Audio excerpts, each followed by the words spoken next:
आज पूरा विश्व इस बात को स्वीकार कर रहा है कि समावेशी विकास, टेक्नोलॉजी, आधारभूत संरचना और उभरती वैश्विक ताकत के रूप में तो भारत ने अपनी धाक जमाई ही है,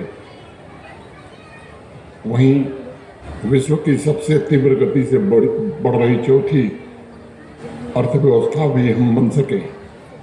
मैं मानता हूँ इस आर्थिक क्रांति के साथ कुछ और भी गहरा और अत्यंत महत्वपूर्ण परिवर्तन देश में हो रहा है और विश्वास से ये बात कही जा सकती है कि प्राचीन मूल्यों की जड़ें आधुनिक युग की भूमि अब भारत में पल्लवित हो रही है। यहाँ उपस्थित भाई बहनों ने देखा है कि किस प्रकार अयोध्या नगरी इस जागरण की सबसे प्रभावशाली प्रतीक बनकर उभरी। 500 वर्षों की प्रतीक्षा, आकांक्षा, प्रार्थना और धैर्य से भरे संकल्प की लंबी यात्रा के बाद प्रभु श्री राम अपने धाम में पुनः प्रतिष्ठित हुए और उनका प्रतिष्ठित होना केवल धार्मिक घटना नहीं है, बल्कि हमारी सभ्यतागत आत्मविश्वास की पुनर्प्राप्ति है। ये उस अमूल्य आध्यात्मिक विरासत की पुनः प्राप्ति है जो शताब्दियों से जनमानस की आस्था के केंद्र में थी। 5 शताब्दियों की प्रतीक्षा ने हमारे भीतर धैर्य और दृढ़ता दोनों को जन्म दिया है। उस परिप्रेक्ष्य में मैं आज कह सकता हूँ कि श्री लक्ष्मी नारायण मंदिर का निर्माण ये केवल आधारभूत संरचना का विकास नहीं है, बल्कि सनातन संस्कृति की उस जीवंत आध्यात्मिक धारा से पुनः इस अंचल के लोगों को जोड़ने का एक प्रयास है।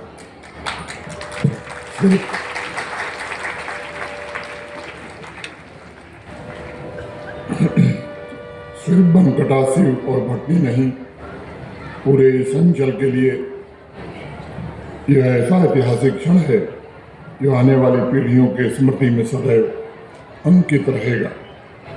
मैं समझता हूँ कि आज एक ऐसा समय आया है जब प्रगति की हर दिशा में नई ऊर्जा प्रवाहित होती हुई दिख रही है और साथ ही साथ आध्यात्मिक तथा सांस्कृतिक चेतना का अनुपम पुनर्जागरण भी आकार ले रहा है। ऐसे में श्री लक्ष्मी नारायण मंदिर युवा पीढ़ी को अपने गौरवशाली अतीत पर स्वाभिमान के साथ दृढ़ संकल्पित करेगा और साथ ही उन्हें ऐसे अद्भुत वर्तमान का भी बोध कराएगा जो विकास के प्रत्येक क्षेत्र में व्यापक परिवर्तन का साक्षी बन रहा है। आज महायज्ञ और विग्रह प्राण प्रतिष्ठा के अवसर पर हमें वैश्विक परिवर्तनों के बीच भारत की व्यापक भूमिका को भी स्मरण करना आवश्यक है। मैं आप लोगों से कहना चाहता हूँ कि आज विश्व के अनेक विचारशील और प्रभावशाली व्यक्तित्व स्पष्ट रूप से स्वीकार कर रहे हैं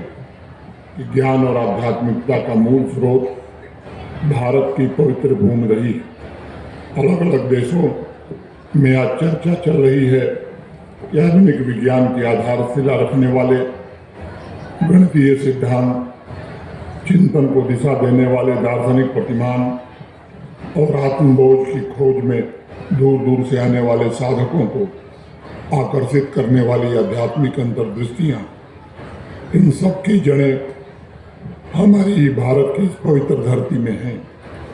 मुझे प्रसन्नता इस बात की है कि अब इस ऐतिहासिक सत्य को दुनिया भी स्वीकार कर रही है। ये सच है कि भारत ने केवल अपने लिए सभ्यता का निर्माण नहीं किया था, बल्कि उसने पूरी दुनिया को एक नई दिशा और मानव कल्याण को प्राथमिकता दी थी। वसुधैव कुटुंबकम का सिद्धांत भारत की जीवन दृष्टि है। हमने साझी समृद्धि की भावना को पूरे विश्व में प्रसारित करने का काम किया था। देवरिया की इस पावन धरा से आज ये संदेश जाना चाहिए और प्रत्येक नागरिक को पूरी जिम्मेदारी के साथ इस विरासत के योग्य बनाया जा सके, इसमें अपने को समर्पित करने की भी आज आवश्यकता है। जिस श्रद्धा से सनातन संस्कृति के जीवन तत्वों को कठिन कालखंडों में सुरक्षित रखा गया, उसी श्रद्धा और आस्था से नई पीढ़ी को भी हमें आगे बढ़ाना होगा और युवाओं को सुनिश्चित करना होगा कि अतीत की चेतना वर्तमान की शक्ति बनकर भविष्य का मार्ग आलोकित करे।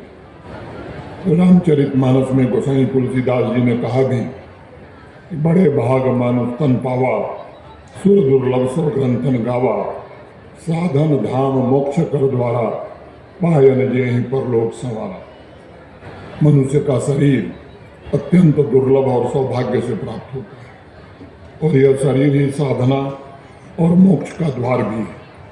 यदि इसे पाकर भी व्यक्ति आध्यात्मिक उन्नति नहीं करता है तो जीवन का सबसे सर्वश्रेष्ठ अवसर खो देता है। मैं आप सबसे निवेदन करना चाहता हूँ कि हमें परमपिता परमात्मा के दिव्य सत्ता से जुड़ने का एक अवसर मिला है और इसलिए भक्ति के साथ समाज में एक नई शक्ति आवे, इसके लिए हम सबको काम करने की जरूरत है। तुलसीदास जी आगे कहते हैं कि भगति स्वतंत्र सकल सुख खानी, बिनु सत्संग न पाते हैं पानी, पुण्य पुंज बिनु मिलहि न संता, सत्संगति संस्कृति कर अंता। भक्ति ही समस्त सुखों की खान है जिसे सत्संग के द्वारा प्राप्त किया जा सकता है। और मुझे लगता है पिछले 6 दिनों से इस महायज्ञ में आप सब कथावाचिका पूज्य लक्ष्मी प्रिया जी से अमृतपान कर रहे हैं। इतिहास ने हमें एक अत्यंत दुर्लभ मौका सौंपा है जब हम उज्ज्वलतर भटनी, उज्ज्वलतर देवरिया